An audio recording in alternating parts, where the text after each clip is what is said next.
Good afternoon or good evening. I want to first of all thank you all for choosing to spend this time with us at the annual update for the Illinois chapter of JDRF, the research update. I'd like to introduce myself. I'm Bill Sargent. I'm on the board at the local chapter, and I'm also an RIV, which is a Research Information Volunteer. My family and I joined JDRF when our daughter was diagnosed at age 11 with type 1 diabetes.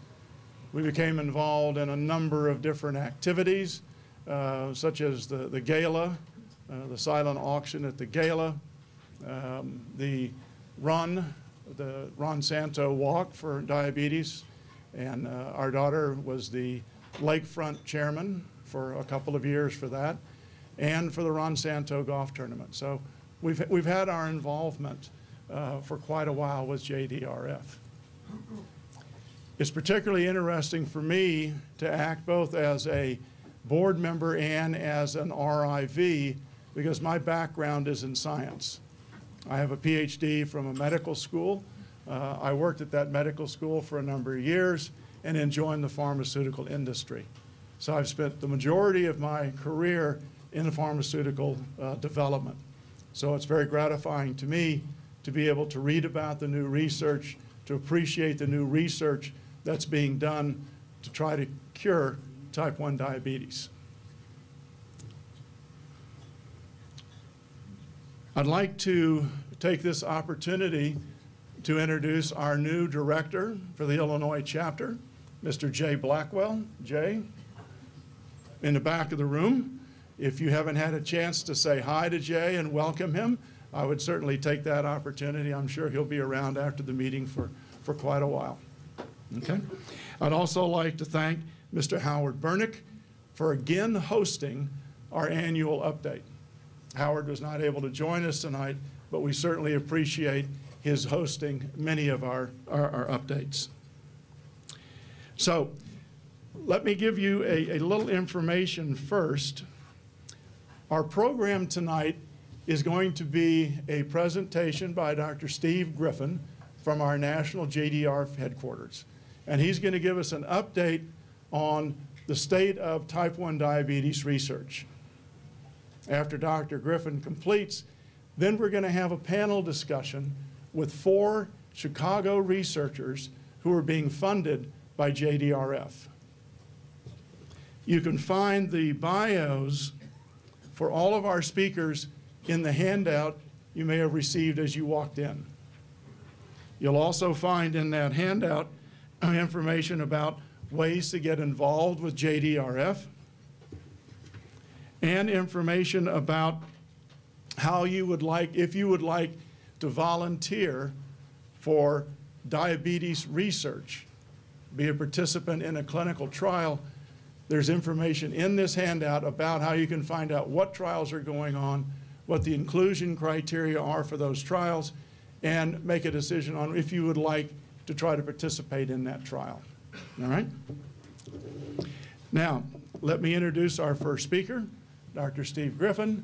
Steve is an MD.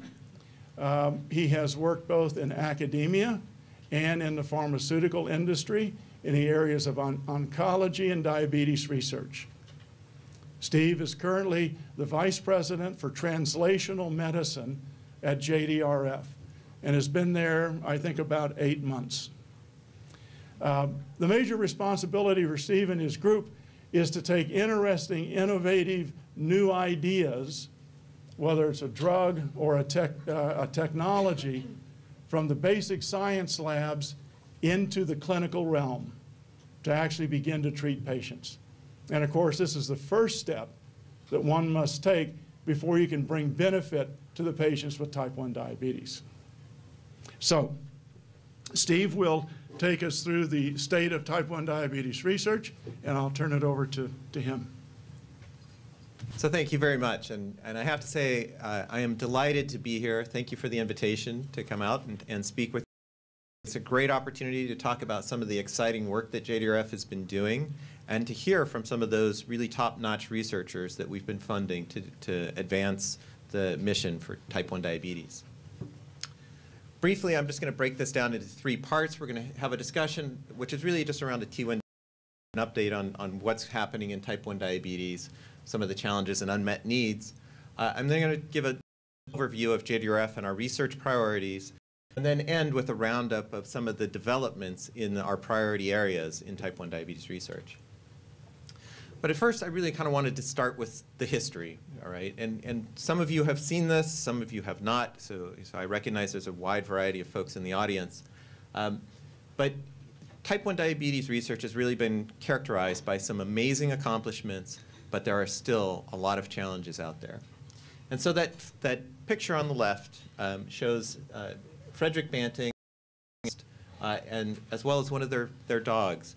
These are the gentlemen who, in pancreatectomized dogs, so the pancreas has been removed, they used an extract of pancreas, or of islets, to treat the dog with the first preparations of insulin, and kept the dog alive. They did these studies in August of 1921, and in early 1922, the first patient was treated with insulin. It was a life-saving therapy. And we all know, about life-saving insulin. And there's been a lot of developments in the insulin field, improvements in insulin, but this has really been a treatment that changed diabetes from a disease with a death sentence to something people lived with. An example of one of those early patients is down in the bottom right. You can see her on the left. The early treatment for insulin was to starve people to try to keep them alive.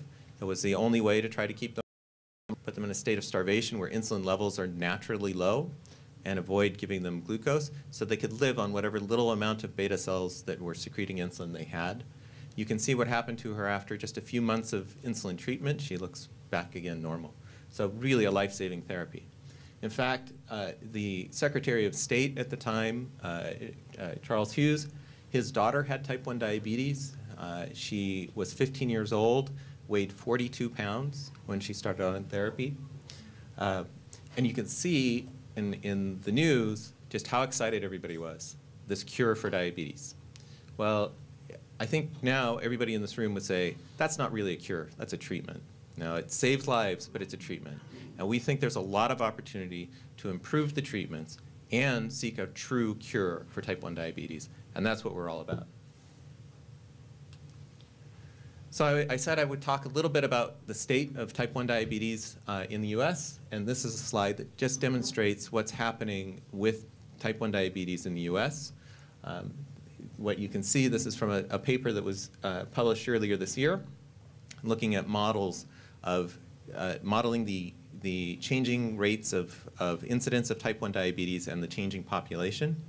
And you can see that in total, in youth, we expect in the next 35 years to see a 3-fold increase in type 1 diabetes overall in youth. Interestingly, type 1 diabetes has been predominantly in the Caucasian population, but with changes in the ethnic composition of the United States, we're seeing the fastest rising group is actually going to be the Hispanic youth, where there's going to be more than a 6-fold increase in the prevalence of type 1 diabetes in the Hispanic youth population. This has implications for issues around disparity of health care. So I think this is a really important thing for us to keep in mind as we look at the socioeconomics of type 1 diabetes care. So I'm going to show you actually a slide that highlights a very old information, which is about hemoglobin A1C. So anybody with type 1 diabetes knows we target hemoglobin A1C, we try to get to goal. And the reason we try to do that is because there have been some very nice studies, the DCCT, or Diabetes Control and Complications Trial, and the follow-up study, EDIC, or the Epidemiology of Diabetes Interventions and Complications, that has been following the cohort that was studied in the DCCT. And in this study, they took people who had been on conventional treatment at the time, and then took the group and split them in half. Half stayed on the conventional treatment, and half got a more intensive treatment, which actually is now our conventional treatment. But what they showed is by controlling blood glucose, you could reduce the risk of complications. Eye disease, kidney disease, nerve disease, and cardiovascular disease, and it showed dramatic decreases in the risks of complications by improving glycemic control. I will point out that glucose control does not explain everything around complications, so there are some other factors that we still don't understand. And I will touch on briefly that that's part of the reason why we have a complications priority area in our portfolio. So how are we doing? You know, we know this very powerful information about getting your hemoglobin A1C to target, and yet data from the T1D exchange, now this is a registry group of 70 of the top clinics in the United States, and they cover about 100,000 people with type 1 diabetes. These are the best clinics, and what you can see plotted on this graph are the mean hemoglobin A1Cs by age. And what you can, I highlighted, which was not on the graph, but I highlighted the hemoglobin A1C goal. It's a little bit higher in children, and then as you reach adult age, the A1C goal is 7, and you can see that the A1C for any of these age groups is not at goal. So we're really not getting to where we would like to see people to really prevent complications. Obviously, those teen years are tough. They're only tougher with type 1 diabetes. And I will make the point that this hemoglobin A1C of 9, when we looked at the DCCT trial, that's where people started before they got the intensive therapy. So that's the group that had really high risk of complications. So we really want to impact these really high levels of A1C. So why aren't we getting to control? Do people not know, or do they not care? Well, no, not really. I think the diabetes treatment is just really, really tough. And I'll touch on a couple of these issues, but really not go into deep depth. But again, I just wanted to talk about hypoglycemia, because this is something that everybody struggles with who has type 1 diabetes. These are, again, data from the T1D exchange. And on that top graph is the reports of people with type 1 diabetes asking, in the last year, have you had an episode of severe hypoglycemia that resulted in seizure or loss of consciousness? You know, this isn't, I felt low. This is, I lost consciousness. I had a seizure. And what you can see is across the group, about 11% of adults living with type 1 diabetes had a seizure or loss of consciousness in the past 12 months. You know, I'm an endocrinologist. I used to practice in California. California state law says if a patient reports this to me, I have to report it to the DMV, the Department of Motor Vehicles. They need to have a discussion with the DMV about whether they can drive. These are serious events. What's really important to understand from this figure is that those events don't really change based on A1C. So this doesn't mean that, you know, some people who don't know how to take care of their diabetes and their A1C is really out of control, they're having hypoglycemia. It doesn't mean that the people who have a hemoglobin A1C that's really low are the only ones that are getting hypoglycemia. Hypoglycemia affects everyone. It's a tough battle to fight. In addition, the bottom graph talks about DKA. And again, I won't really talk about it too much. In the DKA situation, so that's diabetic ketoacidosis, not enough insulin on board, you'll see that that does rise with increasing hemoglobin A1C. But the point I'd like to make is even people with really good control are still getting DKA. And maybe not as much, but they're still having trouble. Maybe the insulin delivery from their pump malfunctioned or whatever it was, but it's not an absent problem. There are a number of other issues. This slide lists some common psychosocial issues associated with type 1 diabetes. I'm not going to go through them all, but really at different stages, different people have different concerns. Your growth, your development, your life situation affects your diabetes, and your diabetes affects how you're progressing through all of these stages of your life. So it's an important factor that we maybe don't always talk about enough.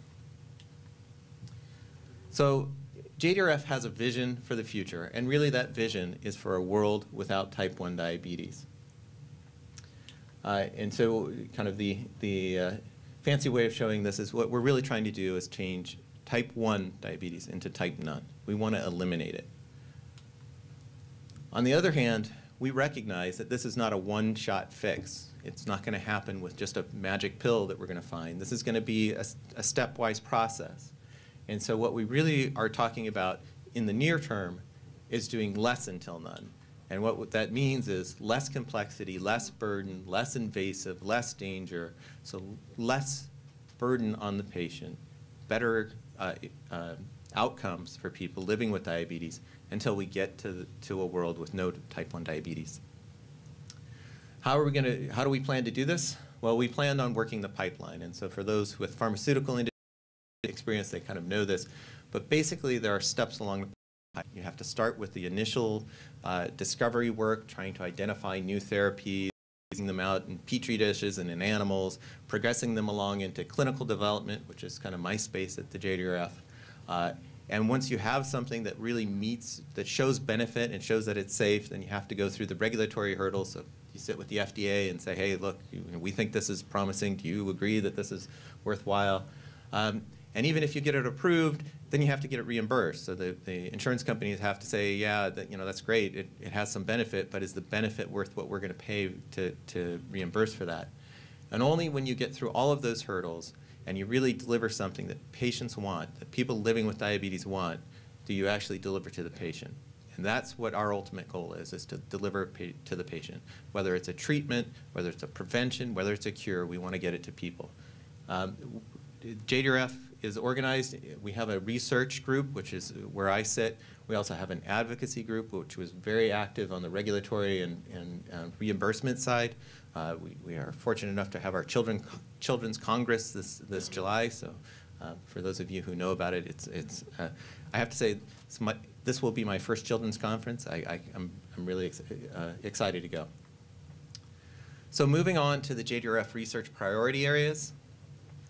We have broken down our research really into kind of 6 priority areas. What this graph shows is an estimate of beta cell mass, and it shows a progression over the course of diabetes. When you are very young and you don't have type 1 diabetes, you may be at risk because you have a family member with type 1 diabetes, you have the genetic makeup, that progression develops some antibodies to beta cells, the cells that make insulin. And as you start to develop antibodies, you start to get this destruction of beta cells, and you lose the functional beta cell mass. You lose insulin secreting capacity. That doesn't actually cause your blood sugar to go up immediately, but there's this time of what we were calling prediabetes, and in fact, we're actually going to change this and start calling these different stages of diabetes, up to the point where you get diagnosed, where your blood sugar is going high and you're starting to get symptomatic. There is then a period of recent onset where sometimes people will go on insulin and they go off for a little bit or do really well. But overall, there's this progressive destruction of beta cells till you get to this established diabetes state. We have aligned our priority areas to these stages of type 1 diabetes. So here we have prevention, which is our attempt to say, hey, look, we're early in the process, let's stop it.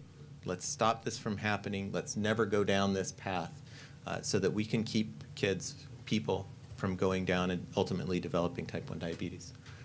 Restoration, this is essentially our approach to a biologic cure. It's a way of bringing bringing forward increasing new beta cells within the person themselves while thwarting the immune system's attack. Encapsulation, I'll talk a little bit more about this, but essentially it's a way of transplanting a beta cell, insulin-producing cell, in a protective capsule. Glucose control, which is really ways of improving the control of glucose through non-insulin or novel insulin mechanisms. So this would include things like Afrezza that was recently approved, the inhaled insulin.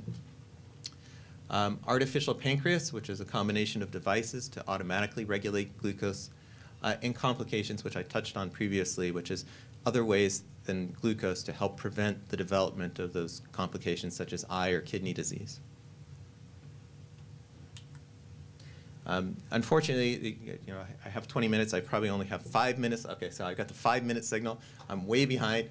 I won't talk about 2 of these. I will give you a whirlwind tour of a couple of the other 4. And in fact, your researchers that will be coming will talk for many of these areas.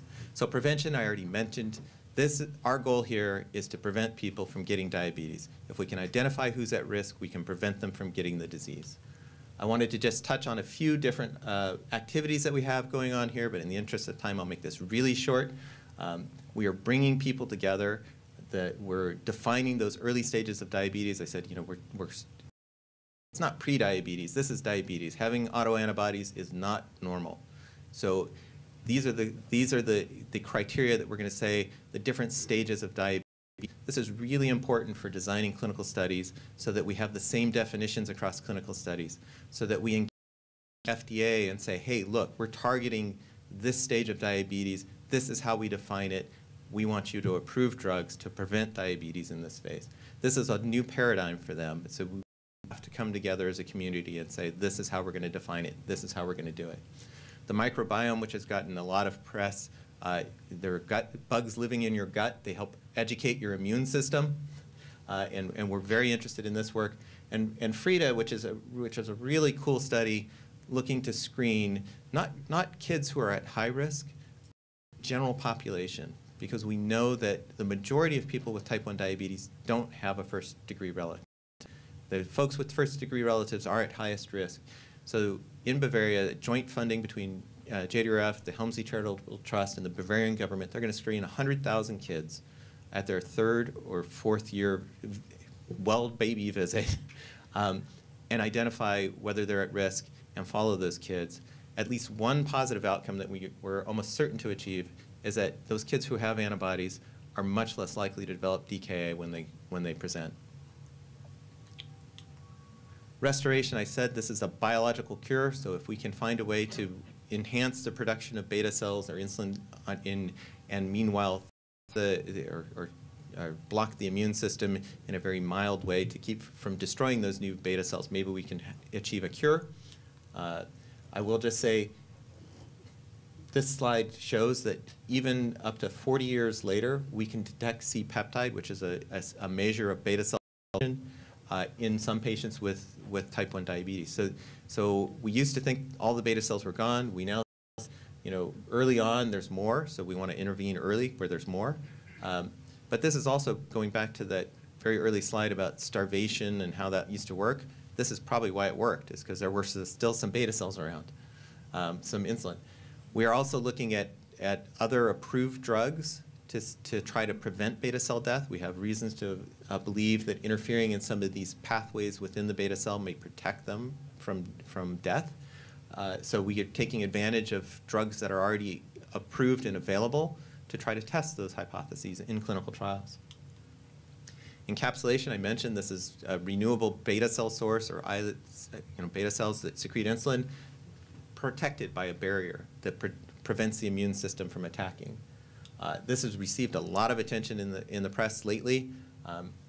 This is a combination of beta cells, and so we need a renewable beta cell source. We've been funding in this for many, many years, and last year we had 2 different publications describe the development of beta cells or insulin-producing cells from stem cells from the Melton lab and from Tim Kiefer's lab, and we're really excited about this. I think this is something where we can celebrate a major success because we see this as having achieved a goal.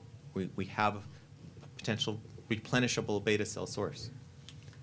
On the encapsulation side, again, you'll hear a lot about this, but from the researchers, but I wanted to highlight 2 companies, ViaCyte, which has been in the news. Many of you will have seen this. They implanted their first device, which is a combination of that encapsulation device, insulin-producing cell derived from embryonic stem cells. First subject was implanted in October. They've implanted 4 subjects so far, 5th one on the way. One of the things that JDRF has done is really help this company get through these stages. We've been funding research in this area for 20 years. It was nice of them to acknowledge it in one of their press announcements. But one of the things that we've done is, in fact, invested in this company to get them to the point where they now have received funding from the California Institute for Regenerative Medicine in the order of $16 million to help them conduct some of these studies, and in a licensing agreement with Janssen for $20 million. So this is a point where we can say, hey, look, we've got you to where we need to get you to. You're now getting those other partners to take it the rest of the way. Beta-O2 is another approach. This encapsulation device, beta cells are really, really metabolically active. They need lots of oxygen. So the approach, you inject extra oxygen every day into the device to keep those islet cells alive. They implanted their device in October of last year as well and have now 2 subjects. They're using cadaveric islets, which is why they're going a slower time frame. And then finally, I wanted to talk briefly about the artificial pancreas. Again, this is a system of an insulin pump and a continuous glucose monitor with a computer algorithm to help change or translate the glucose values into what should be done in insulin dosing. JDRF has really led the field here. When we started, there was really no roadmap for how to go about developing an artificial pancreas system. And the JDRF group, and this has all worked long before I ever got to JDRF, the JDRF group really mapped out this, starting at a very simple system that just simply shut off glucose when your blood glucose got too, or shut off insulin when your blood glucose got too low. So you're hypoglycemic, you don't need more insulin. All the way to a fully automated system that requires very little or no input from the individual. That these two first boxes, the threshold suspend, so your hypoglycemic stop insulin, and this newer one, the predictive low glucose management system, where we know you're going to get hypoglycemic, so let's reduce insulin now and avoid that hypoglycemia. Those are both now available, and a lot of studies are now going on. I should say they're available in certain markets in the world, not everywhere. So the predictive low glucose management system is now available in Australia, so they are available there. Reimbursement is an issue. But Medtronic did something really interesting this January at the JP Morgan Healthcare Conference, and they threw down the gauntlet. They said, this is our 4-year plan. We're going to have this predictive low glucose management system in Europe in April of this year. April 2016, we're going to get it in the US. And our advocacy group has been working with the FDA in the US around some of these issues. And I have to say the FDA has said, look, we're tired of being second to Europe. So you'll notice in 2017, the hybrid, which will manage both the low and the high, is actually predicted to be approved in the US first. So I think this is an example where our advocacy group, working with the FDA, helped get them excited to go faster. There's a little bit of competition going on here. And then in 2018, this system should be approved in Europe. So Medtronic has thrown down the gauntlet. They're saying, hey, we're doing this. Other companies, come chase us. So I'm going to summarize here with, again, coming back to the JDRF and our capabilities. And we have capabilities at all stages. We actively manage this portfolio. We seek opportunities. We take companies who maybe are doing something that's related that we think has an opportunity in type 1 diabetes, and we go out and get to them. We have a $450 million global research portfolio. We work with all of the top researchers around the world, and delighted that you have 4 of your local homegrown top experts here to present today. I'll be very excited to hear them. We have a broad and diverse portfolio. Many of these areas intertwine and overlink, so we break them out into these discrete boxes, but some of the things that we learn in one area actually are very important for the other areas, and I think that'll be highlighted later today. So I'm sure I'm 5 or 7 minutes over my allotted time. I apologize for that, but I'll turn it back over to Bill to introduce the panel.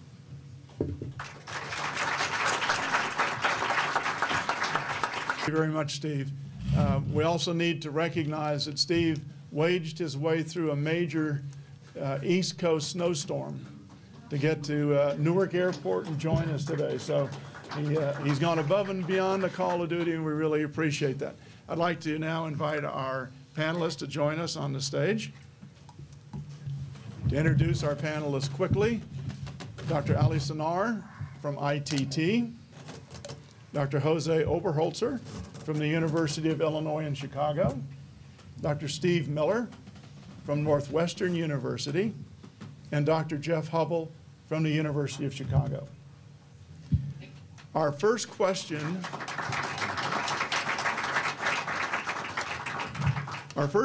is going to Dr. Cinar. And Dr. Cinar, we've heard a lot about the artificial pancreas project and what's going on there. And we know your research funding from JDRF is around the artificial pancreas. Could you talk to us a little bit about what the goals of your research are? Sure. The first display of the concept of artificial pancreas was in 1974, where it was a fully closed-loop system. Going from the hospital room today, we still have only the step 1 and step 2 of the roadmap. And that's because the human body is quite complex, and that simple control loop that has been displayed and proved correct cannot be easily duplicated in a free environment. So today, when we look at the artificial pancreas systems, the challenge is not necessarily to put the instruments together, but to make sure that they will function in a reliable manner over extended periods of time. So the support that I got from JDRF was to focus on risk mitigation. What happens when something goes wrong, any part of that electromechanical system goes wrong? How would that be recognized, and how would that be taken care of before it affects the blood glucose levels significantly for the person who's using it? That's one of the directions. The other direction that I focus on is the artificial pancreas has been first an activity to automate what people were doing manually, measuring their blood glucose concentration, making a decision, which is basically a controlled decision on how much insulin to give, and then give that insulin through a pump system or through injections. Once we have that, then the question will become, well, will this system function during the daily life of a person? What if that person is exercising? What if that person is a professional athlete that really pushes his or her body to an extreme? And it is obvious today that people who do, most of the people who do low intensity and medium intensity exercise may have a hypo after the exercise is over. And that hypo may take place up to 24 hours after the exercise. But those who do high intensity exercise may go to hyperglycemia instead. So it's not only the fact that somebody recognized that a person is exercising, but the type of exercise, the intensity of exercise, the duration of exercise are all factors that need to be considered when we are automating the loop. So those are some of the things that would be probably 7 or 8 in the 6th step that were shown by JDRF roadmap.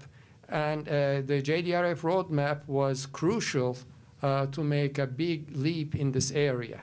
I mean, it's about 9 years old now, but compared to where the artificial pancreas research was 9 years ago, many researchers really owe the progress to that roadmap and the targets that it had set. All right, thank you. As a follow-up, I know that you have been very involved in the JDRF Artificial Pancreas Consortium. Could you talk a little bit about that consortium and what benefits you may have had from participating? Sure. This consortium is composed of all of the research groups that are funded by JDRF, and also some who may have been funded in the past and currently are being funded by NIH. We get together through a teleconference once a month to discuss what each of us is doing, and then that sometimes sparks new ideas to a point where we initiate new collaborations. For example, I focus on artificial pancreas where sensors will automate the knowledge about, let's say, exercise. One of my colleagues is going just the opposite way. He's saying, no, I would like to provide advice to people on what they should before they begin their exercise. And we have collaborated on a proposal where my techniques and his techniques are working together for the type of research that he wants to do in terms of providing an advisory system with all kinds of details to the individual. And second activity is a recent proposal that we are putting together, and it's due in about 12 days. That's to focus on the 0 to 5-year-old group. They are the most unpredictable ones in terms of their activities, in terms of their eating, in terms of their exercise, running around, emotional states. And we would like to put together a package that will serve that particular group. And both of these have been due to the collaborations that have been initiated through our conversations through JDRF. Finally, it's very important and very interesting to us to find out how your research will be incorporated into the existing and the future artificial pancreas systems. This is now the intellectual property aspects of things, and the lawyers get in the way. Not only the industry lawyers, our university lawyers as well. And I spend a good fraction of my time learning their language and convincing them about moving ahead. And we have a lot of material transfer agreements, non-disclosure agreements, and so on and so forth, so that some of our results can either excite or spark new ideas in industry, or somehow get into their products. And up to a certain point, we can do that independently and publish some papers. In other cases, we really need to know more about the details of their systems, and then use those details to move ahead with the research. And then the company benefits about something else that could be done through what we have suggested through our research, and that collaboration goes on. I would say right now there are at least 4 different companies that I have a dialogue with, and some of them are leaders in the field, others are aspiring to be in the leadership state in some parts of the system. But all in all, I think this dialogue is helping both them and us in moving ahead. Thank you very much. Dr. Oberholzer, your research is involved with encapsulation techniques. And I might mention that Dr. Oberholzer is a transplant surgeon. And now he is looking at ways of encapsulating the beta cells to hopefully improve your transplants. Could you talk a little bit about your strategies for encapsulation? So as you mentioned, we transplant them. And so the first step is you can transplant an organ. You can transplant the entire pancreas, but it has 3 problems.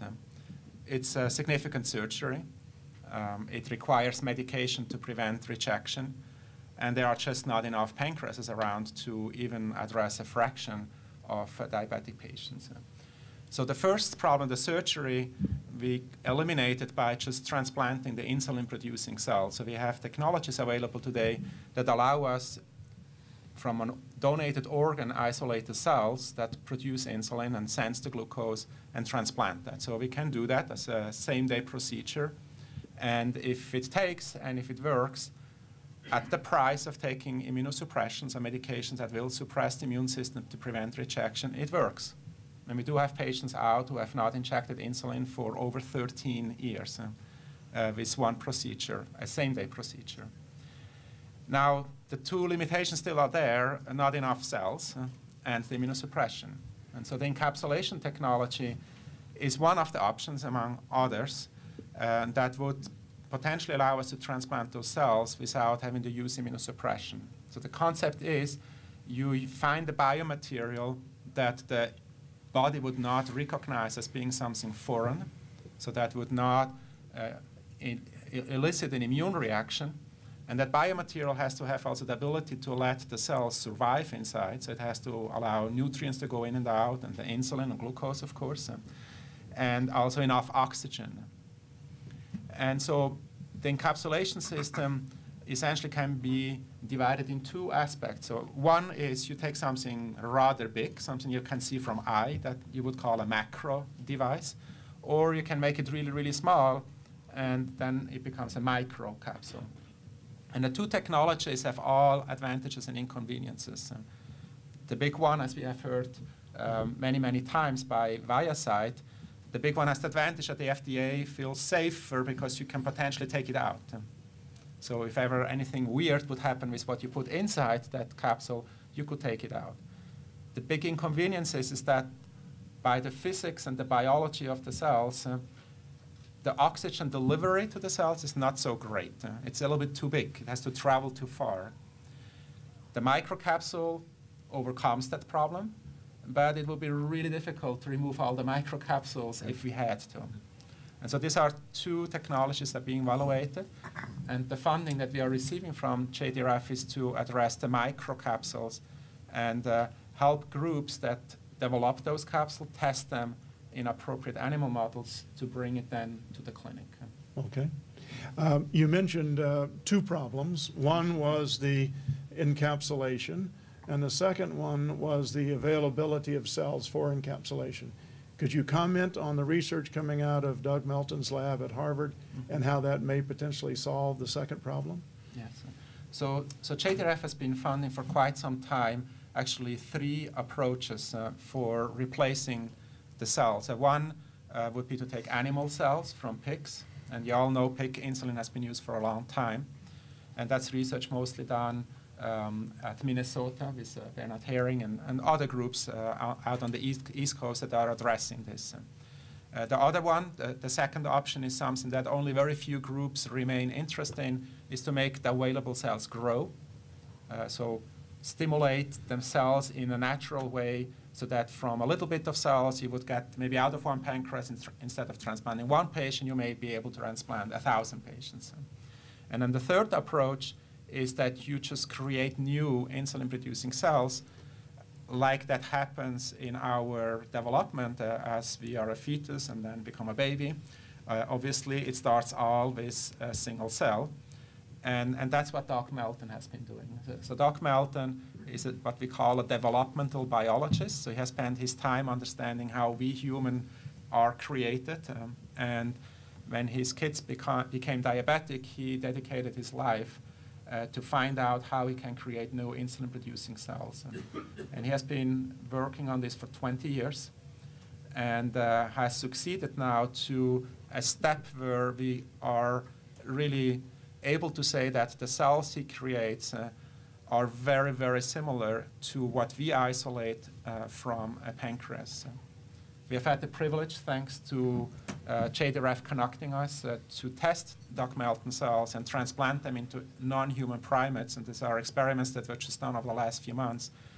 And we were taking tissue sections from the monkeys. And if I would show this to an expert in islet cell biology, he wouldn't be able to tell me that this is not a human islet, that this was derived from an embryonic stem cell. So it's very, very impressive. All right. Thank you. I'd like to skip now down to Steve. And Steve has been with JDRF for about 8 months. I think we mentioned that before.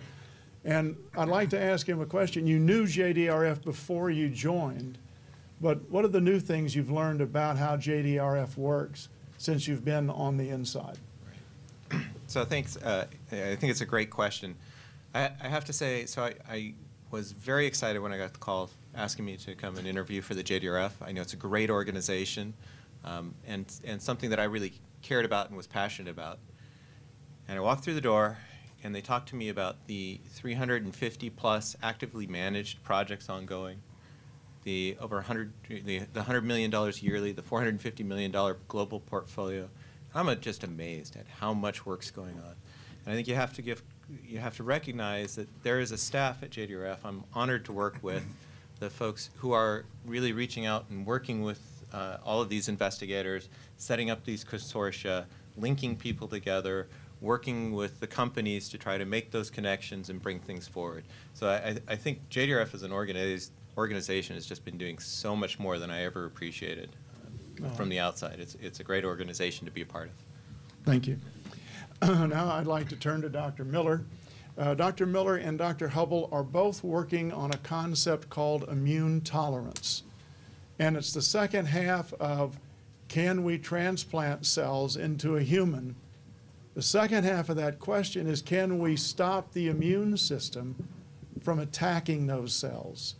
So I'd like to have Dr. Miller give us kind of an overview of just the concept of what immune tolerance development is. Okay, thanks. So I've been funded by JDRF for nearly 10 years now on this problem of inducing immune tolerance, and we're focusing on two major areas. So first of all, let me define tolerance. So an immunologist defines tolerance as the specific inability to make an immune response against a particular antigen. So in autoimmune disease, what we're trying to accomplish, in particular in type 1 diabetes, is to specifically inactivate those cells of our immune system in a type 1 diabetic patient that are attacking the pancreatic beta cells and causing their death, leading to type 1 diabetes. Now, the opposite of immune tolerance, which was mentioned by Dr. Oberholzer in transplant recipients, is what we call immunosuppression. And that is any one of a number of different drugs or antibodies or other ways to hit the immune system, which actually are fairly effective, but over the long term, they're suppressing our immune response against every antigen we may encounter. So patients over a long term become susceptible to opportunistic infections and to higher rates of cancer because the immune system is involved and evolved to protect us against infectious disease and to surveil our body for the arising of mutant cells that might become cancerous. So we've developed particular ways that we can inject autoantigens. So in type 1 diabetes, we've successfully used insulin and proinsulin in an animal model of type 1 diabetes to prevent the development of these animals that spontaneously develop type 1 diabetes. And the procedure only targets the insulin and proinsulin reactive cells in the immune system of that animal. It leaves every other response alone. So we're doing a specific therapy. The other place that we're interested in doing tolerance is following on what Dr. Oberholzer just talked about, and that is in transplants from cadaveric humans to other humans, which we call allogeneic transplants, and also in transplants from pigs, let's say, to humans or to monkeys, which we call xenogenetic, going from one species to another. So in collaboration, and Dr. Oberholzer mentioned Bernard Herring at University of Minnesota.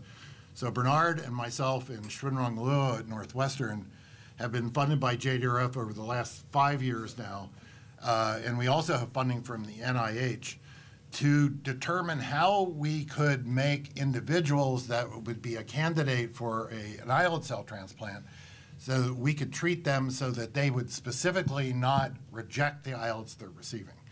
And we've developed some ways to take leukocytes from the donor, whether it be a pig to a monkey or one monkey to another monkey, treat them in a particular way to cause their blood cells from the peripheral blood to undergo death by a certain mechanism we call apoptosis. And then what we found is that we infuse those cells into the recipient, the diabetic recipient of the islets coming from that donor. We can specifically inhibit the immune response against the donor antigens and allow long-term acceptance of those islet cell transplants without having to use immunosuppression. So we're really working at both ends of the spectrum of what Steve talked about. So, you know, the primary target would be to induce tolerance to the islet cell antigens in a patient at risk or a patient that just developed diabetes to stop the disease in its tracks, to cure it, so to speak, not to treat it. And then we wouldn't have to worry about replacing islets. Now, obviously, we have a lot of patients who probably, perhaps, arguably destroyed all of their own pool of islet progenitors and won't be able to make new ones unless they're given a transplant or they're given stem cells that are grown in vitro. So in that latter instance, as was mentioned, one has to use immunosuppression essentially lifelong to prevent the rejection of the islets that one is transplanting. We think that we might have a system where we can get away from that transplant. So I think the point I'm trying to make, if we get into a patient early, targeting the autoimmune response will allow cure of the disease and lack of progression. If we have an individual who's at the very other end and was at the bottom of the curve that Steve showed earlier, we not only have to induce tolerance to the transplanted islets, but we also have to still deal with the autoimmune response that destroyed those patients' islets in the first place. Because it's well known, without immunosuppression, the transplants will be rejected. And we know from animal studies that even if we give them from one inbred strain of mouse to the same mouse, they still are rejected because of the autoimmune response that still lingers in that individual. All right, thank you. Dr. Hubbell, I know that your strategy is a bit different to develop immune tolerance. Could you talk to us about that? Yeah, sure. So I'm a relatively new entrant to the field of immune tolerance. Worked in diabetes for some number of years in encapsulation technology and technologies for treating diabetic foot ulcers, chronic wounds. But one of the areas we had been working in that we thought we could translate to diabetes was in vaccination. Vaccination to induce immune responses to a flu antigen or a malaria antigen. And based on work that, basic research, so discovery research that Dr. Miller spoke about, we asked ourselves whether we could take some of the similar technologies for delivering antigens in vaccination and rather to do what some call an inverse vaccination, how you could undo an immune response in the situation of autoimmunity, or how you could prevent an immune response in that early phase that Steve spoke about before the patient loses control of their blood glucose. So we think about how we deliver diabetes antigens, so beta cell antigens, in a tolerogenic way.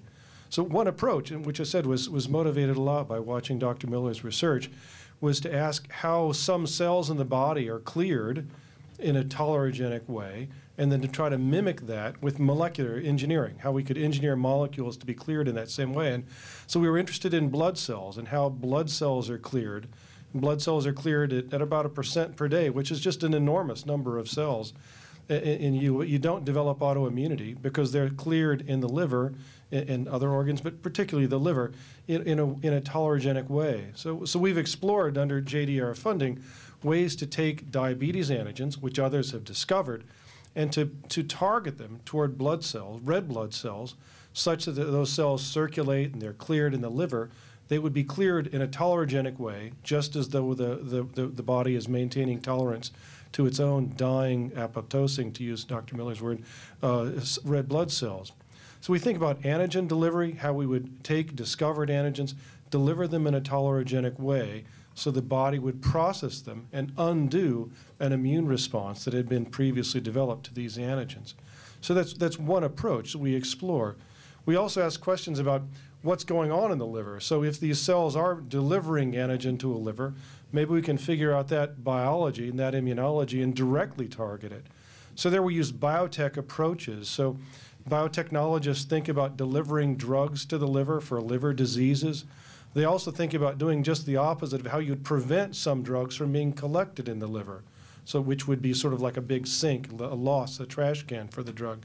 So there's a lot known in the biotechnology world about how to target cells in the liver, and so we try to use that in molecular engineering approaches to target diabetes antigens to particular cell populations in the liver to induce immunological tolerance. All right, thank you.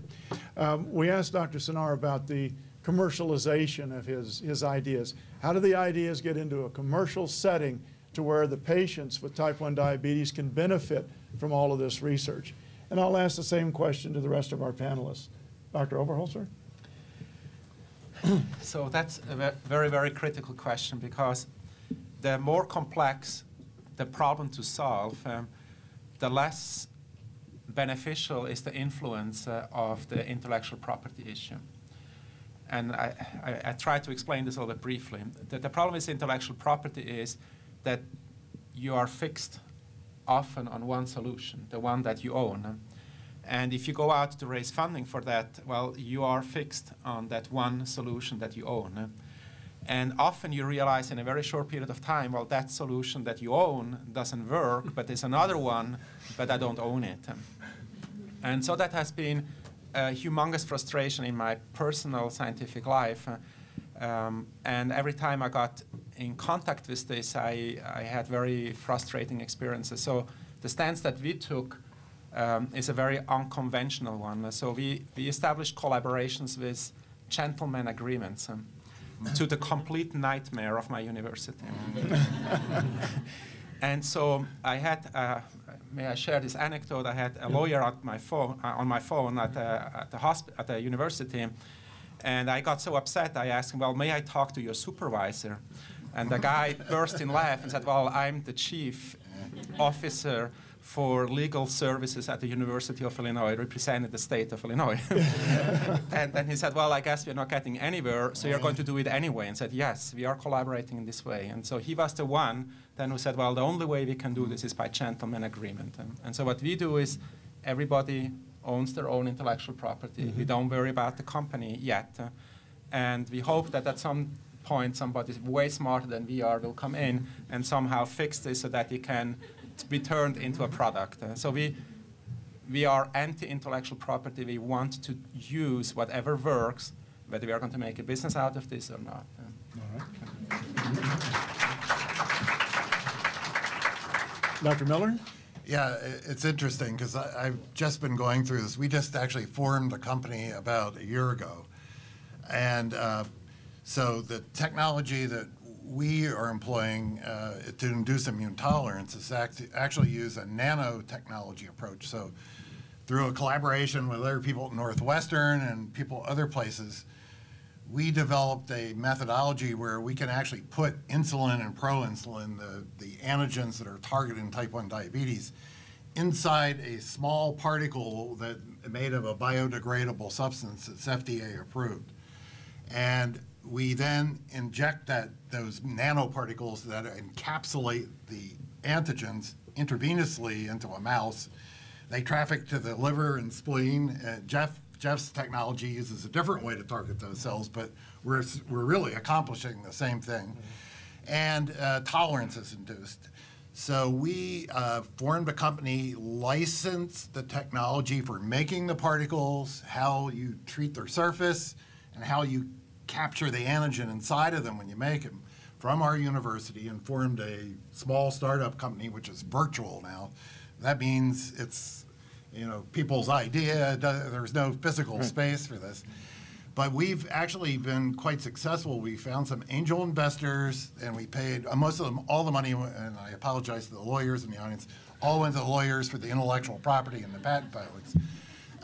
But we have been able to establish collaborative relationships with multiple large pharma companies now for different autoimmune diseases. The advantage of our procedure of encapsulating antigen in nanoparticles is if we put pancreatic beta cell antigens, then we can treat type 1 diabetes. If we put brain myelin antigens, we can treat multiple sclerosis. Theoretically, you could treat any autoimmune disease as long as you know what antigen to target. But the company now has partnerships to develop and translate this technology. So we have a partner for type 1 diabetes, luckily. We have one for celiac disease. And we have one for another autoimmune disease. It's called pemphigus vulgaris, which is an autoimmune skin disease. We still don't have a partner for MS, which was my lifelong work before I got into diabetes. But I have, luckily, was approached, and we have philanthropic money that's going to allow us to do a phase 1 trial in MS probably within the next year to 18 months, provided we do the proper safety studies that FDA is going to want us to do. Dr. Hubbell? Yeah, thank you. I really enjoyed your success. So I don't want you to get the idea that patents are a bad thing. So patents are sort of like teenage children. They're a real pain in the neck, and they keep you awake at night, but you wouldn't trade them for the world. So you really need them to be able to go to the next step, because you need an industrial partner needs the protection that the patent would provide. So it's an absolute necessity. All interesting children come through their teenage period. and so do patents. So we have a couple of hundred of them. So in this area of immunological tolerance, so we were able to identify a very clear domain that we could protect to provide then investors protection for their investment. So we were able to raise about $35 million. And we wouldn't, I should say very clearly, we wouldn't have succeeded in that without the JDRF funding. So the data we collected from the JDRF funding was very critical in raising that $35 million. Now, unfortunately, not all of it goes to type 1 diabetes. There are other diseases that are part of the target as well. Hemophilia, for example, is one that we're working on intensely. But what I have now is a team of 15 or so people outside my academic laboratory that keep me awake at night managing that, but a team of 15 or so people focused on getting data that we're trying to turn into a much larger amount of money focused on type 1 diabetes. So part of that $35 million is where I want it to be. And if I can leverage the JDRF funding to raise money, you leverage that money to raise more money. So to really build a team of people that are smarter than me, more capable of driving things forward from that status of discovery research that you spoke about to translational development that we all want to get to. Steve, how does that, Steve Griffen, how does that model fit into the strategies that JDRF has in supporting research? All right. So I think you've heard a variety of different viewpoints on how you deal with IP, and I completely agree. For a company, it's really important. Part of what we do at JDRF is recognize these different models, the need for these different models in different situations, and the different needs of different investors. And so we have actually within JDRF what we call our Research Business Development Group, who is actually going out and working with venture capitalists, working with pharmaceutical companies, small companies, both on kind of what we'd call in-licensing, or taking technologies in and helping them move them forward, but also out-licensing, taking things that have been moving forward and taking it to the next step. Part of this is understanding what is it that they're looking for so that we can help inform the investigators on what is that right package so that you can make those deals. So that's part of our job as kind of the honest broker in this whole thing, is to say, hey, look, we'll work with you. Sometimes the pharmaceutical companies come to us and say, we're really interested in this. We don't have the internal capacity. What do you know? Or can we work together to try to stimulate work in that area so that we can develop these data and this intellectual property?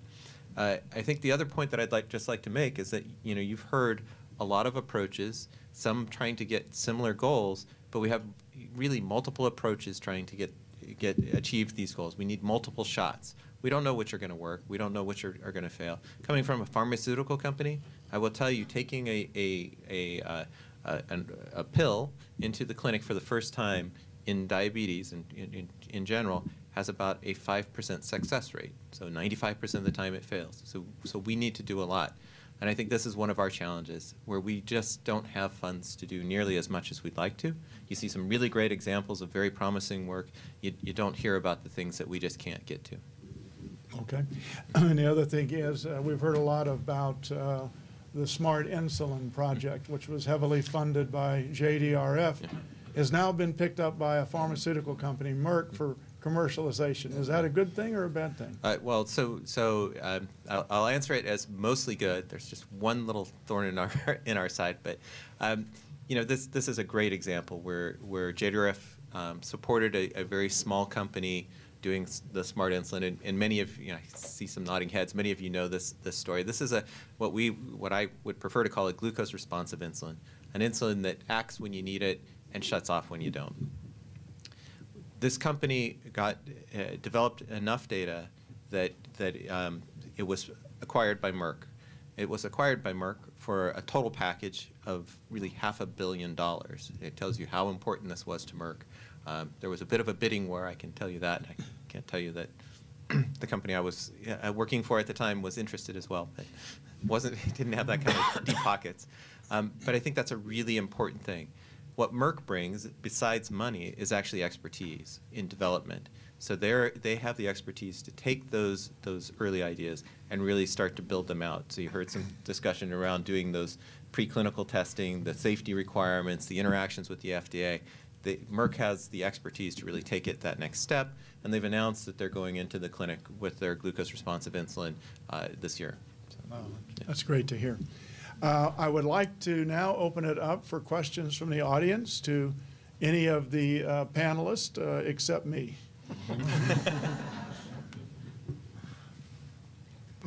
This question may be too general, but to kind of frame it up, we have a 12-year-old grandson who was diagnosed at the age of 2 and have been active in JDRF now for 10 years. And I recall vividly 10 years ago listening to a panel like this where some group basically talk about a cure and with an element of optimism maybe, where I was saying to myself, a cure means like in the next 10 years. And when I listened to this today, I guess my question is, does anybody have a goal that they're working towards? Does anybody have a feel for, is a cure in the next 5 years or 10 years in the cards, even a possibility? And the reason I mention this, I think this is important. We all recognize that there's never enough funds. But at some point, if you cannot clearly convince people that the goal can be achieved, it's going to get reflected in the level of financial support. So. Okay. Steve, you want to start with Yeah, that? maybe I'll start on this. So I think a couple of comments. I think excellent point.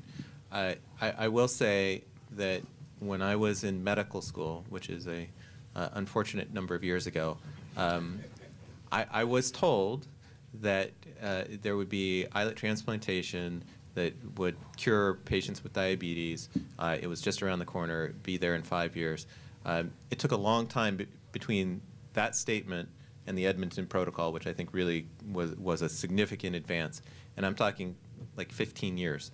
I think one of the things I can tell you right up front is our ability to predict the progress of science is just really poor.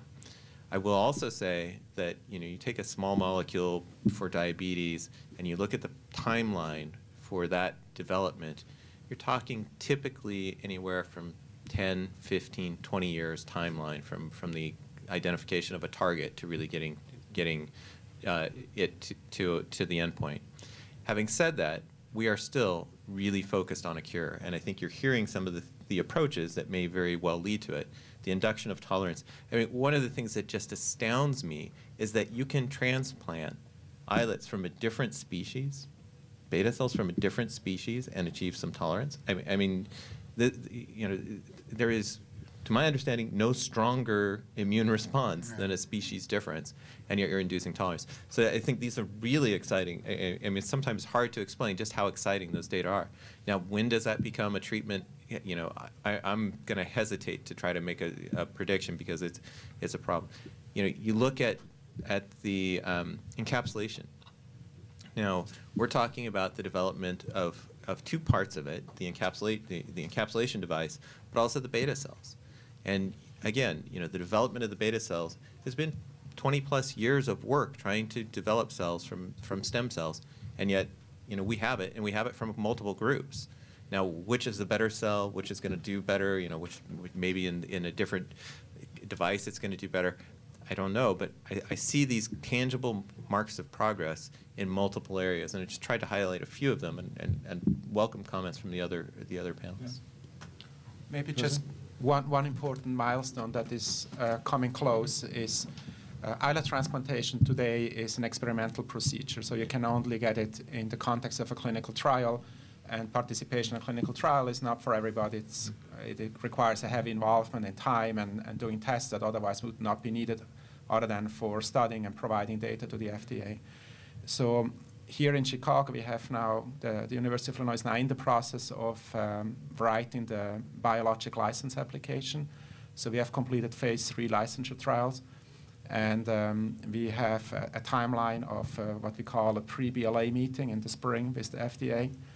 And then depending on how that goes, the final application could go in as early as midsummer to early fall. And then the timeline is usually 1 year of review with the FDA. We have reached the endpoints. So our endpoint was to have a hemoglobin A1C less than 6.5 1 year after transplant with no hypoglycemia. and we have achieved that way beyond what we were asked by the FDA to do that. Now, this is only going to allow to have maybe a few hundred patients per year in the United States to get this treatment and be covered by insurance.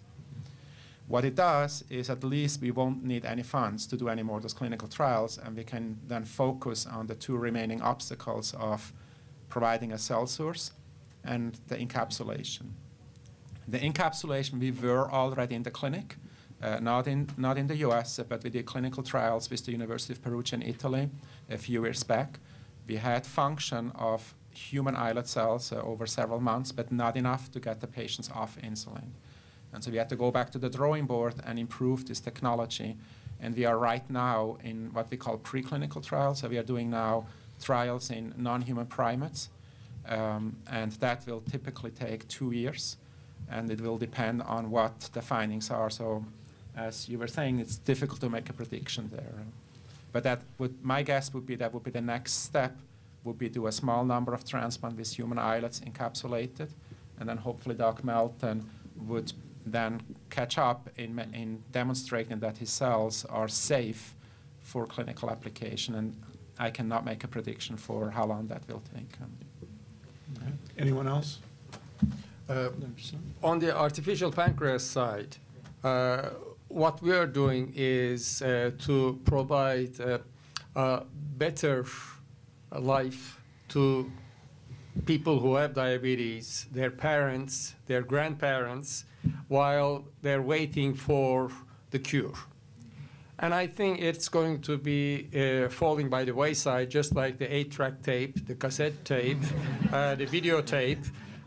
But during that period where that was the thing that was better than what existed before, it's going to probably improve the quality of life, reduce the concern of the parents in the middle of the night. And it's going to help overall people understand better management of their own situations, or even forget about everything except refilling their insulin depots once every few days. All right, thank you. Any other questions? Yes. Yeah, I have a question. Most of us are type 1 diabetics here, but we have a big sister, type 2 diabetics. And I'm curious, since that's really epidemic, and it seems like so much attention is given to the type 2 diabetic, and obviously they are a sister in terms of the issues and controlling blood sugars and insulin sensitivity. But I'm curious, is there a partnership there, or is there concern in terms of research as to how you speak to this, how you speak to type 1? With what I observe is that so much studies are being done for developing drugs, prescriptions that are really towards or dealing with the type 2 diabetic management. And so I guess my question is there a partnership there, or is there even some perhaps interference in terms of how the type 2 diabetic is affecting what we do for type 1 diabetics? Okay. Steve, So, we'll sure. ask you to start on that. Sure, I'll jump into it, and you know, in part, I have kind of two views on this. The JDRF, you know, my role at JDRF, but also coming out of a pharmaceutical company that largely did type 2 drugs. You know, I think I have some perspective on both challenges. Certainly, part of our job is really to leverage those activities in type 2 diabetes. So that's a lot of what we do, and that's in fact, I think, a lot of what JDRF contributed to a program I was working on at the pharmaceutical companies, looking at an SGLT2 inhibitor, an approved drug for type 2 diabetes, and through its mechanism, it essentially has you pee out glucose. Through that mechanism, we thought there could be potential benefit in type 1. Within the company, the market in type 1 is small. The impetus to go after that market, and the costs of development, the potential risks in type 1 are maybe a little bit different than type 2, caused some pause. Having the JDRF to talk to kind of say, hey, look, this is really important. This is how you can approach it. These are some important parts of the clinical trial, helped me, working within the company, convince the leadership of that company to go ahead and do it. And those studies started the phase 3 program to seek a label for the SGLT2 inhibitor for AstraZeneca, started in November of last year. So we do partner. Now there's another big organization we don't talk about a lot, the American Diabetes Association. They don't do a lot of research funding, but we have a very good relationship with them. And one of the things I didn't talk about was a combined consensus conference that we held with the American Diabetes Association to look at some of the challenges of doing clinical studies in children. We find that the regulations for doing studies in children can sometimes not recognize the fact that type 1 diabetes evolves much quicker in children. It's much more rapid progression, and some of the treatments to either prevent or cure kids with type 1 diabetes may be different than approaches than what we need to do in adults. But the general guidelines are that you need to demonstrate that you're having an effect in adults first before you do kids. And our argument is that maybe in some cases we shouldn't be doing that. At that conference, it was actually chaired by or led by the American Diabetes Association. We were strong contributors, as was a couple of other nonprofit organizations interested in type 1 diabetes, like the Helmsley Charitable Trust. But one of the most dramatic things was there were 10 FDA people in attendance at that meeting. I have not seen 10 FDA people at a meeting outside of the FDA ever. So I think it tells you how when you bring these partnerships together, you can really address some of the key issues in type 1 diabetes. So. All right. Any other questions? All right. A number of months ago, there was a lot of press about verapamil, and there was some information that JDRF was funding those studies. Can you speak to that and whether there's any hope for that working out? So there is, and it went by really quickly on the slides because that's when I was getting to the out of time. But verapamil, the way that verapamil works, it's so for folks, it's a blood pressure. It's usually used for blood pressure management or sometimes in heart rhythm disturbances. It's an approved drug. It's been used for a long time. It's generic, so drug companies are not going to be investing a lot in a generic drug. But there's been some data in the preclinical space to suggest that by using verapamil actually decreases the stress on beta cells and may help prevent them from getting stressed out and dying. And so what we're doing is we're funding a study with using verapamil in patients with diabetes, a clinical study, to take a look at this. Now, will this be potent enough to do it to have the, to be a cure on its own? Probably not. This is probably a step. It's helping us understand how we translate those preclinical findings, the animal study findings, into humans. Is this a pathway that really makes sense in humans? And if it is, we can really narrow down on that pathway. And it's likely to be that you're going to need to have multiple hits on different pathways to really help restore these beta cells. But we're really interested. I showed you that slide. Within 3 to 5 years, if you've been diagnosed over age 18, 78% of people have detectable C-peptide or detectable beta cells. If we can protect those beta cells from progressing down, dying off over time, this could be a really good thing. Then we induce some tolerance maybe, and we could potentially affect that biologic cure. I will also say, some people have different definitions of cure, so we've kind of gotten a little bit away of talking about cure, because for some people, artificial pancreas is a cure. I've heard that. Other folks say, what we call now restoration is the only thing they can consider cure. Some people transplant. It's all, or encapsulation. It's all in the eye of the beholder. So. Okay. Any other questions? I've been a juvenile diabetic for 17 years now, and I have 4 nieces and nephews. My oldest, my sister right here, my oldest nephew is 9 and has had diabetes for 5 years. I know we've talked a lot about people that already have diabetes and being cured through some artificial pancreas or something like that. Are you guys doing any research, or do you have any update on any prevention? I mean, obviously, I don't have any children yet, but I think about my children in the future and, any correlation between genes or any research being done related to that and prevention. Let me ask Dr. Miller or Dr. Hubbell to maybe address that question relative to the applicability of immune tolerance as a vaccination or an early treatment for type 1 diabetes. Yeah, I mean, I think that's at least our goal is to intervene in patients at high risk. In other words, you come from a family, one or both parents are type 1 diabetics. There are other ways you can measure risk by gene screening. We know lots of genes that make individuals more susceptible to development of type 1 diabetes. And it was mentioned, I think, during Steve's presentation about the fact that one of the earliest, what scientists would call biomarkers that you're on the way to developing type 1 diabetes is you develop these serum antibodies against varying beta cell antigens.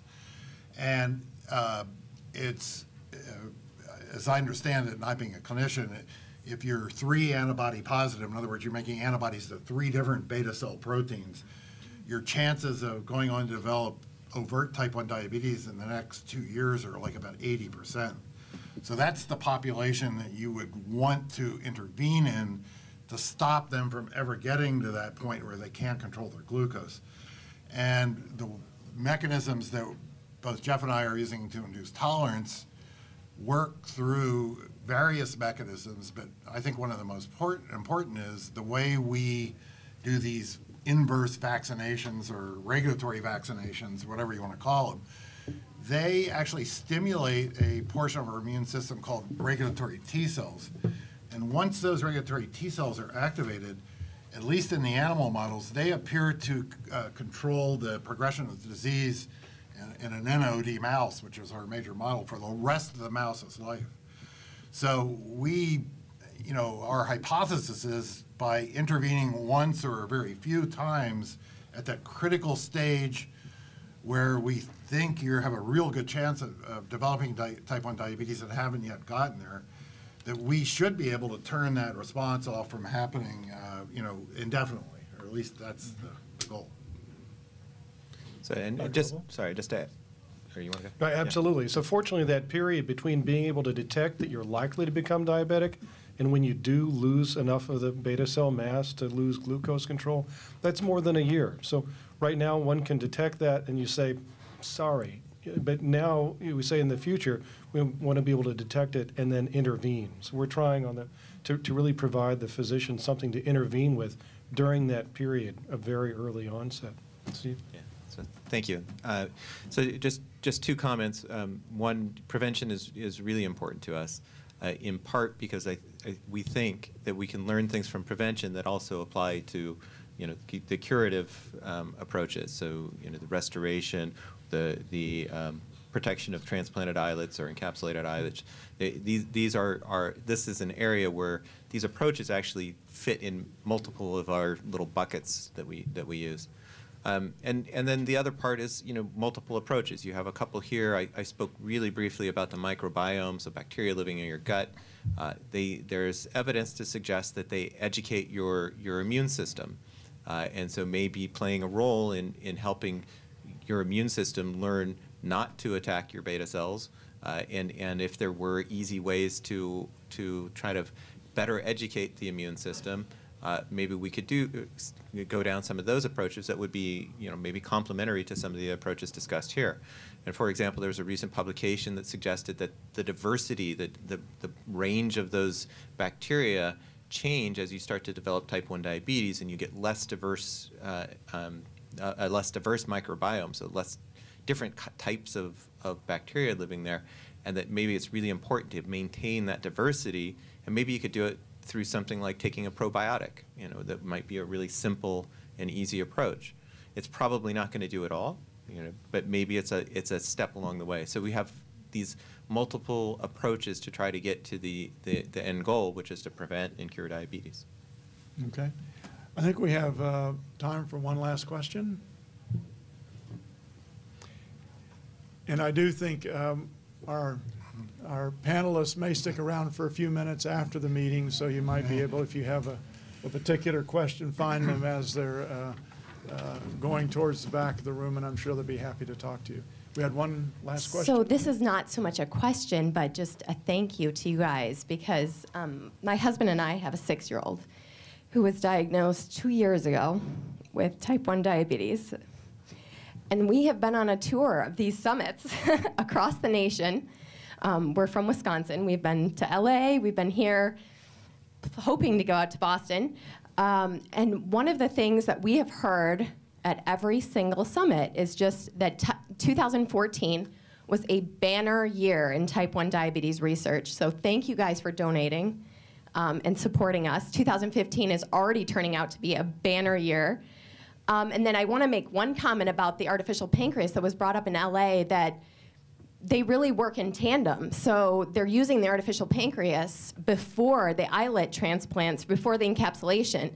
So they get a steady blood glucose level before the transplantation. So all of these technologies work in tandem. So when you're supporting the artificial pancreas, you're also supporting encapsulation and so on and so forth. And so all of these things are great. And I just want to say to the grandpa who's here, that's so nice. And you're so fabulous, and keep donating to JDRF. Thank you. I would also like to thank all of our panelists for being here and sharing their research with us.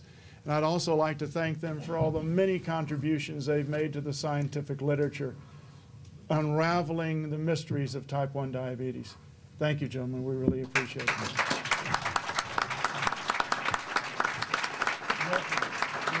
Go back. You can, So before everyone leaves, let me make just a couple of comments about what happens next. And I'll start my comments by going back to a bit of history. Steve started his slides with a bit of history, and let me go back to a little bit of history. And about 50 or 60 years ago, there was a group of people, much like the people sitting in this room today, people with children who had type 1 diabetes, people who had friends and relatives and family members with type 1 diabetes. And they got together and they said, we can't sit on the sidelines. We have got to do something. We can't let this go on without trying to do something about our loved ones with type 1 diabetes. So the first thing they started with was a mission. And that mission was to cure type 1 diabetes. The next thing they said was, well, we need an organization to help us in this fight against type 1 diabetes. So out of that was formed JDRF. And JDRF put together a plan about how they would attack type 1 diabetes. And that plan's changed, it's morphed, it's expanded, it's gone through a number of revisions. But I think I can stand here today and tell you that that plan has been successful. And the major reason I can say that is that when we started collecting statistics about the life expectancy for patients with type 1 diabetes, when we started, it was 27 years shorter than Americans without type 1 diabetes. Wow. Today, the difference, and this is data collected a couple of years ago probably, today the difference is less than 4 years. And that's incredible. Absolutely. And why did it happen?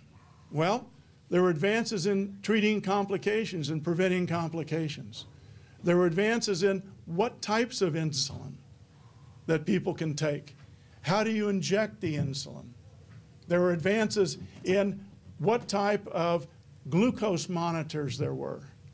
And how do those glucose monitors work? And we're putting them into a cell phone now, right? And the people can walk around with a cell phone and monitor their blood glucose. That's amazing.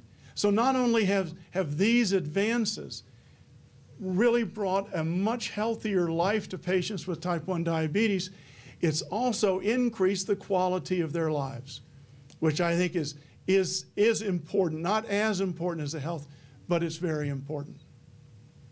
So After JDRF came up with the plan, what'd they do? Well, they went out and enlisted and engaged bright, inventive, creative, dedicated researchers to fight the scientific battle against type 1 diabetes. And if you heard tonight, we're making fantastic, significant inroads in that fight. We're pushing back the enemy. Now, there's one difference between pushing that back and actually getting to the goal. And we all still want that goal. And so that brings us back to, we've talked about JDRF and what it does. We've talked about our researchers and what they do. What's our role? Where do we fit in to this fight against type 1 diabetes? Well, the people sitting in this room are much like the founders of the organization. The founders that had that mission, created the mission. So I would present to you that we in this room are the people who are the keepers of the mission, the guardians of the mission, the ones that need to push that mission forward now that we can actually see a finish line. Now, we can't tell you exactly when that finish line will be here, but we know that that finish line is attainable. Proof of concept is there. All we need to do is perfect the techniques we're using now, and we'll get to that mission. So what I would ask for all of us tonight is to think about how we, each one of us, can help bring that mission to a reality. Just like the people that started JDRF, there are three things that we can do: volunteerism, advocacy, and donation. Those are the tools that we have at our disposal to fund JDRF and in turn the researchers. So I would submit to you tonight, we're so close. We're moving towards that goal, that mission, that I would ask each of us to look at our levels of commitment and support for volunteerism, advocacy, and donations, and see if there's something more that each of us could do to help bring this reality a step closer, a year closer, a month closer. It's incredibly important for us to be able to do that and to push that goal closer and closer to the patients with type 1 diabetes. In support of that challenge, the board of directors for JDRF and their volunteers will be contacting you to see if in your evaluation you feel like you can increase your activities in support of JDRF. And I ask you to please give it careful and thoughtful consideration. We're so close. Thank you.